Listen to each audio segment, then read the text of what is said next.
it's a new year, 2026. Digimon news is already plentiful. We know Digimon Con is happening in March, and just this week, my boys Hyokomon, Baraimon, Butenmon, Chronomon Holy Mode, and Chronomon Destroy Mode, and their pre-evolution Chichimon, which did not show up in Digimon Story Time Stranger, all got added to the Digimon reference book. But thinking about that Digimon Con promotional picture, Agiomon from Digimon Story Time Stranger is still there, admittedly at the back, maybe indicating that he's going away. However, I don't think we're done with Digimon Story Time Stranger, even including the DLC, which probably will actually all three waves be out by the time Digimon Con happens. So what does that mean for the future of Digimon Story Time Stranger? And is Bandai Creative already sowing seeds of what we're about to see for both Digimon Story Time Stranger and the future of Digimon games? Spoilers, yes they are.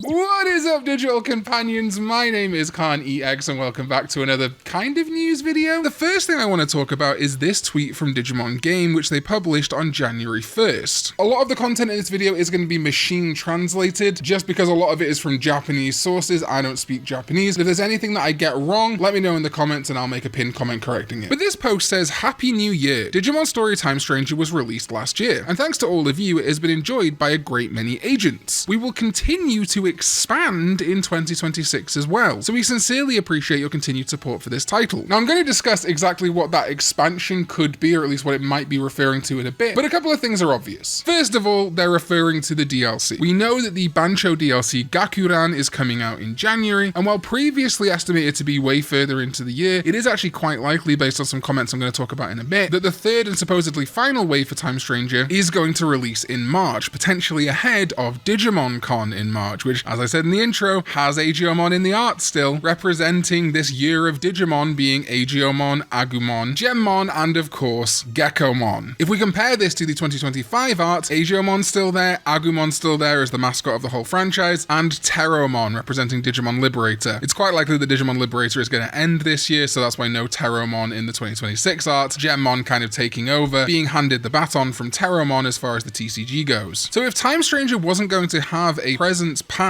March this year, I don't know why they would still include it here, unless of course it's going to. I then want to move over to an interview that Ryosuke Hara and Yusuke Tomino gave to 4Gamer. This is again a Japanese publication, so some of this has been translated, but there are some really interesting things at play, mostly on the second page of the interview. However, I'm going to link it in the description down below so you can read the whole thing. They go through a lot of the development and why things got cut and things like that. It's actually quite honest, which is kind of crazy. But they also talk about seeing Yggdrasil, Homeros, and Kunlun, with Kunlun being the host computer of the digital world Shambhala. 4Gamer says, I thought it was amazing how quickly that setting was incorporated into Time Stranger. And Hara says, yes, that's right. The implementation was carried out at a speed that really felt live. I think the fact that there are 3 digital worlds has been mentioned in the setting for a while, but Kunlun's name and setting were only completely fixed fairly recently. 4Gamer says, the game also features a side mission featuring Susanoo-omon, Shambhala's central Digimon. Hara says, Plex shared some of the setting with us, so we had been discussing how to include him for quite some time. Kunlun's name was decided, and minor adjustments, such as slightly changing the way Digimon were handled, occurred just before release. Tomino said there was a time when we thought Shambhala's name might make its first appearance in Time Stranger. 4Gamer, oh really? And Hara says, in the end, Pendulum Color 6-7 was announced first, and we were nervous about what would happen. So that's really interesting. While the Pendulum Colors were revealed first, they actually released after, and Shambhala was revealed tied to those pendulums. However, I guess technically, the first piece of Digimon media that we could actually consume besides that website to have Kunlun and Shambhala name dropped was Time Stranger, and it seemed that it was added quite late in development. They go on to say, as with Kunlun, it seems like recent Digimon content has much more intricate connection between hobby, anime, and games than before. Are there any internal efforts to strengthen the connection between the content? Hara says, yes, for several years now we've been working with our group companies and Toei Animation to align all of our Digimon content and work together to strengthen and expand the Digimon IP. For example, Terriermon Assistant Laboratory, which began on the official Digimon YouTube channel in August 2024, is a perfect example of this effort. If you watch it, you'll be able to keep up with current Digimon trends, and I think you'll understand that there are many different ways to enjoy Digimon. So that's that syncing up we were talking about. I don't want Digimon to ever be like Pokemon, where they have to have like a TCG set and a new game and a new anime and all these things kind of happening. Although actually Pokemon has kind of been moving away from that, right? With Horizons being a little bit less related to the games, the TCG sets kind of being able to do their own thing within reason. Obviously like Mega Evolution when ZA came out and stuff like that. But I do think it's really cool for Digimon to have unifying things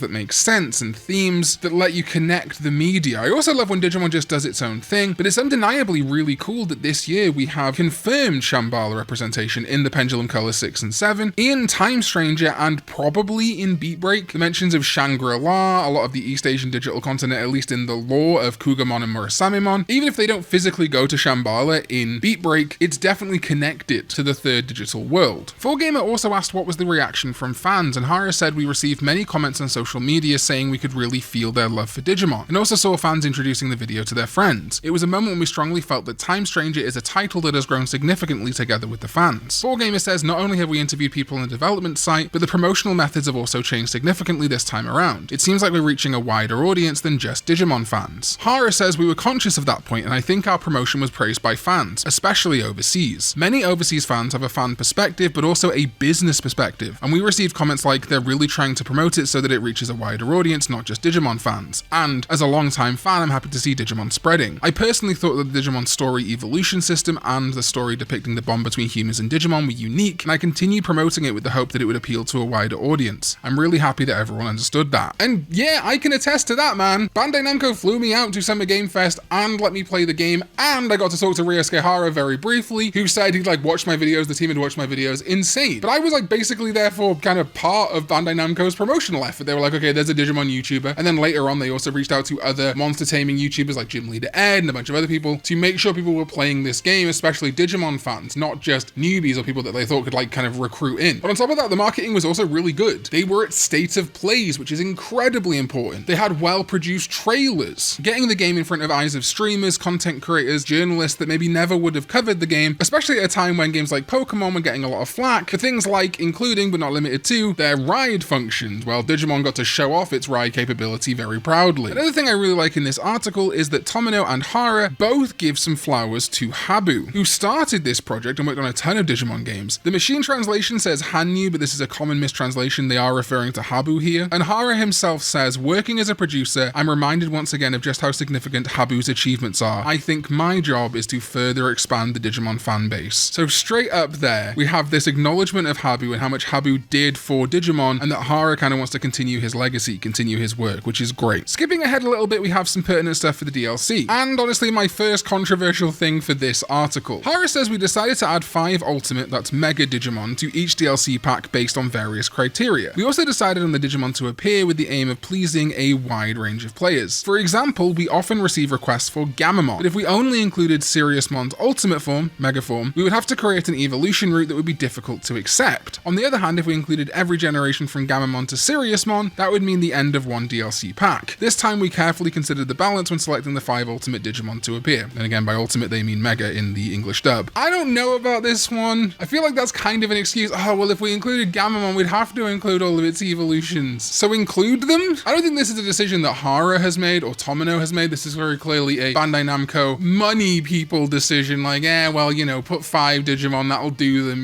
I don't think the development team would ever intentionally limit themselves like this, but it doesn't really ring true of we couldn't put Gamamon in, it would fill up a whole DLC, and then every wave of DLC having at least 1 Omnimon and the first wave having 3. You can fill up the game with Omnimon, but not Gamamon, it just doesn't really hold water in my opinion. The only reason that 5 DLC pack would be filled up with Gamamon evolutions is because you set the limit of 5 DLC Digimon. So they touch on something with the DLC here, talking about the first one, and then that Hiroko is appearing in the second, and that Asuna and Monica are appearing in the third. And Hara says yes, the DLC will add additional Digimon while also delving deeper into the human characters that weren't fully explored in the main game. Each will be roughly an hour long. And that's another thing that kind of sticks in my craw. All of these scenarios could have been in the base game, and given that people have data mined the game, which whether they should have done or not is up to you to decide, means that it was already in the base game somewhat, even if you hadn't finished it in time for release. I would have probably preferred DLC story that either advances the story rather than delving deeper into them, or was just longer, I don't know. But then 4Gamer asks, when will DLC 2 and 3 be released? And Hara says, I can't say for sure, but from here on out we plan to release them in short intervals, so I think we won't keep you waiting too long. We know already that Gakuran is releasing in January. I think we're probably looking at 2 weeks maximum before it releases, and then I have a suspicion at the start of February, possibly even in a state of play, which is definitely going to come at some point. We have a lot of PlayStation or PlayStation adjacent titles that need to get their release dates or updates, things like Silent Hill Townfall, Insomniac's Wolverine, etc. We'll also probably see a lot of PlayStation adjacent updates during the summer around Summer Game Fest, but it's very common now for PlayStation to have a state of play at the start of the year, and if that last DLC wave is releasing in February or even March, a state of play would be a good place to announce it or elaborate on it. And then we have 4Gamer asking for a message for their readers, along with your outlook for future Digimon games, and this is juicy. Hara says, thank you so much to everyone who has played the game. However, at the same time, I feel there are areas we need to reflect on and be more vigilant about. As I mentioned earlier, we are currently focusing on collaboration with Toei Animation and other group companies regarding Digimon content. Going forward, we will continue to focus on games while growing the Digimon IP as a whole through these efforts. This time it took 8 years, but the Digimon game team is gradually expanding in size and working to create a system that will allow for continuous growth. We have a lot of things in mind, so I hope you will look forward to future Digimon games. And then Tomino says, thank you for enjoying Time Stranger. With the previous redigitized game, we wanted to present Digimon in a way that would appeal to a wide range of Digimon fans, so we made the content enjoyable even for adults. Time Stranger is an extension of that idea, and I believe it was a title that firmly established the foundation for the game that would be enjoyable for everyone. With Time Stranger, we've done everything we could in terms of content for Digimon fans, so if we do something in the future, we're thinking about how we need to aim for something new that even people who only know what is Digimon can pick up. So this is huge. First of all, we have confirmation here that Digimon IP is going to grow even more, and considering how huge of a 2025 we had, new Digimon anime, new Digimon video game, TCG continuing to grow, Liberator, a brand new digital world being revealed, that pace for 2026 and beyond, even if 2026 itself is a quieter year, is pretty great. And I mean, we know Digimon Elysian is almost certainly releasing this year, so that's already a pretty great year. But this idea of brand synergy I think is really cool. I hope we don't see a situation like I say, like Pokemon, where we get like a new generation of Digimon with a new game that has to shove in like 100 new Digimon, a new anime that has to sync up with the plot of the game or something like that, you know? I love the little crossovers, I love the cross promotion, I love Beat Break showing up on billboards as like free update in Time Stranger, that's a lot of fun, but I don't really want it to go super hardcore further than that, other than, for example, if they'd have been able to get it so that Gekomon and its evolutions were recruitable in Time Stranger. However, given that Gekomon has not reached even close to the mega level by now, that would be spoilers. We don't really want that. But it's also key here that he says the Digimon game team is gradually expanding in size and working to create a system that will allow for continuous growth. This is huge. Him specifically saying last time it took 8 years, to me implies that they are not trying to see that kind of gap again between specifically story games. Because you have to bear in mind, it hasn't been 8 years between Digimon games. We've had Digimon World Next Order, we've had Hacker's Memory, the sequel to Digimon Story, Cyber Sleuth, we've had Digimon Survive very prominently. In the short term, here's what I think is going to happen. We are almost certainly going to see a Digimon Story Time Stranger version on the Switch 2. Whether it is a complete edition or just a version with all 3 DLC or whatever, I can honestly see that happening this holiday. It seemed for a while that a EAN barcode existed for Digimon Story Time Stranger. However, interestingly, when you now go to that very same EAN search, it's no longer Digimon Story Time Stranger. It says Digimon Survive code in box. So Digimon Survive getting ported to Switch 2? I think incredibly likely, honestly. This is definitely affiliated with Bandai Namco and would make a ton of sense, and is something they could probably announce at Digimon Con. You know, Survive, it's on Switch 2. It's not quite Survive 2, but it's close enough. However, Digimon Story Time Stranger on Switch 2 is very much still on the cards. We don't really have anything official for it right now other than comments by Hara saying that it's something they'd like to do, but Pro Shop appears to have a listing for it with a, you know, coming soon pre-order thing, so they clearly seem to think that is happening, but again, they're not like a Bandai Namco source or anything, so we can take that with a grain of salt. I do think in the next year or so we are going to see Time Stranger on Switch 2. It'd be kind of incredible if we saw Survive on Switch 2 as well. I honestly would not be surprised at all if at Digimon Con they announced at least Survive for Switch 2 coming out this holiday, if not Time Stranger as well. You really want to capitalize on that hype, and I see so many people wishing this game was on Switch 2 because they own Switch 2s and they can't play it anywhere else. You could really top up those million sales and maybe get us towards 2 million. There also then is the future of Digimon games. They talk a lot about Shambhala and this linking up between the Digimon mediums, you know, VPETs, anime, and games. I think it's almost a dead cert that we are looking at a Digimon video game that will be set in the digital world Shambhala. Whether it's the next Digimon story game, I don't know. It could be the next Digimon world game, or it could be something else. However, they do seem to focus on Digimon story, and the way they talk in this article, again machine translated, does kind of lend credence to the idea that Digimon story is their main thing, the thing they mostly observe as being the main Digimon game. They even talk about redigitizing this, even though that's a Digimon world game. They're still like, oh, it's been 8 years since the last game, ignoring the fact that it hasn't. It's been like 3 years since Digimon Survive. So I hope they don't start abandoning their other IP. I'd love to see more Digimon world games. I'd love, of course, to see a Digimon Digimon Survive 2, but I think Digimon Story is clearly something that sells well and generates a lot of hype, and if they can capitalize on that, they would do very well. Personally, I would love a Digimon Story set in Shambhala, building on everything Time Stranger already built upon from Cyber Sleuth, but without as much development hell and things being cut across the board. But I doubt we're going to see a new Digimon Story game in the next year. This is going to be a 2 to 5 year thing, which is why I really hope they can fill in those gaps with smaller titles, like a Survive 2. Honestly, something out there, something different. They're trying to grow the Digimon IP. Part of that is, while yes, making sure you have one really strong type of game, aka story, the brand not going stagnant. Habu at one point talked about having a Digimon game release every year. That feels a little bit rich to me, but certainly remasters, ports, that's something I think they should be focusing on. Definitely ports, like put Digimon World 1, 2, and 3 on all the eShops, like do it right now. You'll make loads of money for free, basically. I mean, not for free, it's going to take porting and stuff, but you know what I'm saying. I mean, did anything ever come of the GOG Dream List? GOG just went back to its original owner. Maybe you can make something happen for Digimon? I don't know. But then of course, technically, while not the same department, Digimon Elysian is, as I say, probably launching this year. I think Gemmon being in that art for Digimon Con 2026 is not a coincidence. Bare minimum, we're getting a massive update, but I just don't see us getting into 2027 without at least a public beta of this game coming out. It's also incredibly possible we do get another wave of DLC. Well, personally, I would be way more invested in a Time Stranger sequel kind of thing, like Hacker's Memory, that takes way less time to develop, like a year or two, targeting 2027, focusing on a different character in that same universe. I think DLC, maybe with some adjustments, because they clearly are listening to fans, like they say in the article, could be really good and increase the longevity of this game. And again, why would they rush to have the DLC potentially all be out in time for Digimon Con if potentially they weren't going to announce a new wave of DLC? It would make sense. Bandai Namco does this all the time with their Dragon Ball games, with Tekken 8 getting 2 season passes so far and probably getting more. Although Harada did just step away, so whether that means we're going to get way more DLC or way less, I don't know. I just feel like they know Time Stranger can still make money, and a Switch 2 port and more DLC is surely a way to keep the coffers topped up, while a bigger scope game is going to take a few years to make. So that's what I see happening in the near future. Digimon Elysian releasing at least in public beta, Digimon Story Time Stranger and probably Digimon Survive both going to Nintendo Switch 2. Not sure whether that's going to be like an enhanced version for Survive. I don't know if they could really do that. Include Guilmon in the base game. And then looking to the future, I think more DLC feels like such a no-brainer that I don't know why they wouldn't do it, but certainly I think they need to start making it clear that they are in production of the next game. Yes, it's going to make the wait worse, but I think acknowledging, okay, we've started work on this game, and maybe even at Digimon Con being like, surprise, we have a new Survive game or a new World game or something. But either way, the forecast just specifically for Digimon games is very positive right now. So that's it for right now. Let me know your thoughts in the comments down below. Which are you most looking forward to? Personally, for me, it's Elysian, and because I've already played the hell out of Time Stranger, more DLC or a sequel or just a new Digimon game being announced. Thank you to my sovereigns, ZDK14, Chaotic Prophet, Jeremy Babineau, and Lupus Lichlord over on patreon.com/Karn EX, and everyone else who supports me over there too, and my YouTube channel members here on YouTube for holding it down. I appreciate you all so much, and I'll see you next time when we go digital.